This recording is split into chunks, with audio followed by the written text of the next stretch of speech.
C'est le management à l'américaine. Hein. Le manager, c'est ça. Hein. You're so good. You're wonderful. Après, ils ont zéro inhibition, les mecs. Hein. Je veux dire, ils sont nés comme ça. Bonjour, je suis Luc Julia. Je suis un ingénieur français qui a passé plus de 25 ans dans la Silicon Valley. Je travaillais chez HP, Samsung et Apple. On a développé Siri. Et aujourd'hui, je vais vous raconter les dessous de la Silicon Valley. Speech. Pour embaucher les bons et les meilleurs, il a fallu rajouter ce qu'on appelle les perks. Évidemment, tous les repas sont devenus gratuits, hein.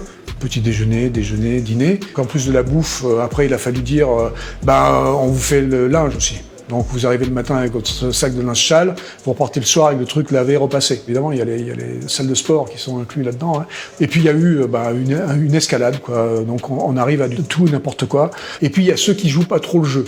Alors dans ceux qui jouent pas trop le jeu, il y en a un qui est extraordinaire, c'est Amazon. Alors Amazon, c'est fabuleux, ils sont connus comme ceux qui sont les plus radins de la Silicon Valley.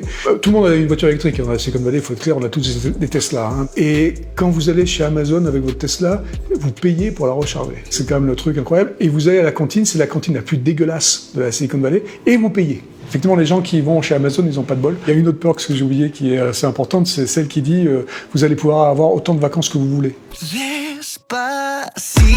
Bon, la vérité, c'est que ça marche pas comme ça, hein, parce que vous avez quand même un chef quelque part qui va vous demander des trucs à faire, et si vous n'êtes pas là, vous allez pas rester longtemps en fait. Donc le but du jeu, c'est quand même de garder les gens au maximum au bureau et de les faire trimer beaucoup. En gros, on vit sur place. Hein. On critique beaucoup les Chinois et ce qui se passe dans les usines chinoises où ils dorment sur place dans les usines. En fait, c'est un peu ça qui se passe dans la vallée. Hein. Quand j'ai annoncé que je partais de Samsung, j'ai eu des propositions hallucinantes, absolument hallucinantes. Donc chaque mois, une sélection de fromages et de vins français gracieusement livrés à domicile. Toy budget, c'est pas mal. Ouais. L'employé peut acquérir les outils nécessaires à l'expérimentation de ses projets. Un budget mensuel suggéré est de 2500 $. Des cours de langue pour tous les membres de la famille sont offerts. Et 2 fois par an, toute la famille pourra aller dans un des pays de la langue apprise aux frais de l'entreprise pendant 7 jours à hauteur de 25 000 $ par voyage. Ah, ils me voulaient, les gars, là. L'immobilier, là-bas, à Palo Alto, qui est le cœur de la Silicon Valley. C'est du grand n'importe quoi, la plus petite maison moche construite en 1950 en bois et qui est prête à tomber en ruine, c'est 3 millions de $. Donc bon, 3 millions de $ pour une merde, c'est quand même embêtant. L'essence est à peu près le double du Texas.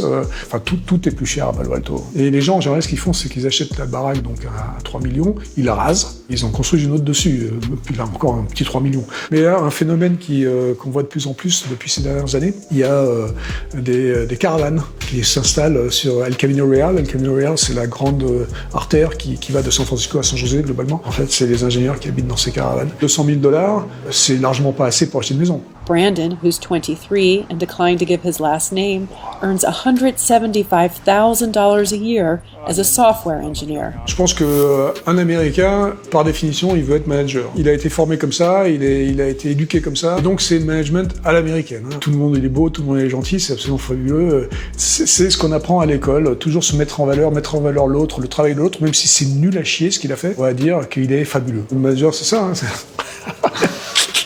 You're so good. You're wonderful.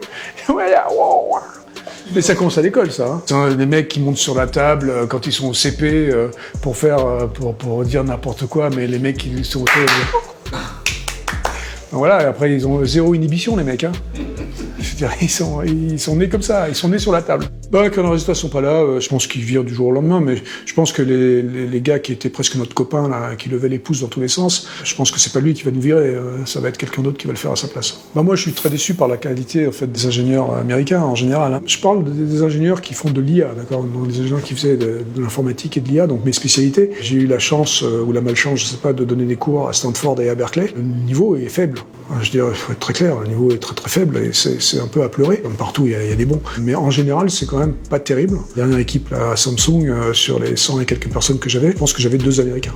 Quand on demande où ça pêche, ça pêche dans les fondamentaux. C'est-à-dire que, et là on va revenir sur cette histoire de management et de l'éducation en général, où les profs, dès que vous êtes tout petit, vous dites que vous êtes bon alors que vous êtes nul. Ça ne donne pas envie d'aller chercher les trucs pour être meilleur.